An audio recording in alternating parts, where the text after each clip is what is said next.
Now, a special note, and I hate to be cryptic with the audience, but unfortunately, because I have our own sources, I have to be cryptic with you. I found something out right before we went on the air today that I actually had to get all of my heads of my network together in my office and ask them, why can't I say this? Let me give you this warning to pass on to all of the other media outlets. We have information at the Blaze, and it's very well sourced. We have information that two giant media outlets, one of them a network, the other I will leave unspecified for the time being, that they have this very information and they are now holding it. We know for certain there are two media sources that have the actual proof of this. Our sources confirmed just before we went on the air. Let me remind the media that it is your obligation as an American media outlet to release this information, to get to the truth and alert the American people what the truth is before the election. If you choose not to, when you do release it, we will expose you. We know who you are, we know what you have, and we will expose you for playing political games with crucial American information. I ain't bluffing. Now, yesterday the president had the stones to stand in front of the American people with a straight face and say he will not leave anyone behind. Well, let me quote Joe Biden. Mr. President, have you always had balls the size of cue balls? Anyone working on this storm relief, the president is there for you, unless, of course, your relief effort comes under heavy arms and mortar fire from 100 or 150 radical Islamic terrorists, and then you're on your own. May I ask, America, shouldn't this be the other way around? I mean, I can handle distributing water bottles and basic supplies to people in need. We had 2 trucks with Mercury1.org ready to go on Saturday. Ready to go. We can do that. I'm not all that good at killing terrorists, are you?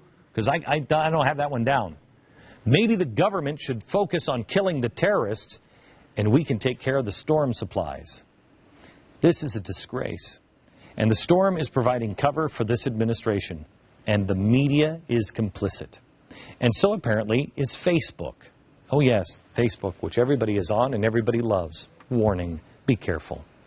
Remember, Obama had his buddies with Facebook. Founder Mark Zuckerberg and everybody with Facebook is there. And they were holding a town hall meeting, laughing, talking. What great job Facebook does, creating an open dialogue for the world. Watch. What all of you have built together is helping to revolutionize how people get information, how they process information, how they're connecting with each other.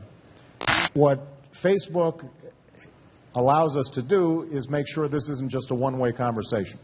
Make sure that not only am I speaking to you, but you're also speaking back, and we're in a conversation, we're in a dialogue. Okay. Wow, the flow of communication is critical. So you can speak to the power of the president, and he can speak back. He can tell you, and you can tell him something. Wow, revolutionize it. So may I ask Facebook, why did you take down this post by Special Operations Speaks PAC, SOS? SOS is a community of those who served in special operation units in all branches of our armed services. The picture immediately went viral and got hundreds of thousands of views in hours. And then Facebook sent them a warning and said, you have to take this down, citing a violation of Facebook's rights and responsibility statement, although no specifics on which part of that statement SOS violated. SOS reposted the graphic along with the message sent by them by Facebook. Within hours, it was taken down again, and the account was suspended for 24 hours. Update. As of just a few minutes ago, Facebook manager Andrew Noyes stated, I assure you, removing the image was not an act of censorship on our part. This was an error, and we apologize for any inconvenience it may have caused. Great. Let me tell you something, America. At 5 p.m., this network put a picture up on our Facebook page. We put it there along with the little note from Facebook. And I urge you to repost it and spread the message. After all, by doing this, all we're doing is helping to revolutionize how people get information and speak the truth to power. Let's see if it accidentally gets taken down again. Apparently, two-way communication is only valuable when it makes Obama look more presidential. I can't think of a higher violation of free speech than to silence the very men and women who have put themselves in harm's way in order to preserve and protect our very right to have free speech. The people who handed Obama his only noteworthy achievement in his first term, killing Osama bin Laden, their criticisms of this president are considered offensive. But this on Facebook is not offensive. Kill Romney. This on Facebook was left there for weeks.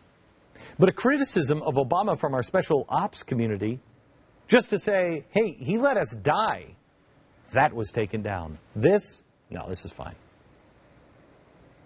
Obama's reaction to Benghazi is impeachable and possibly criminal.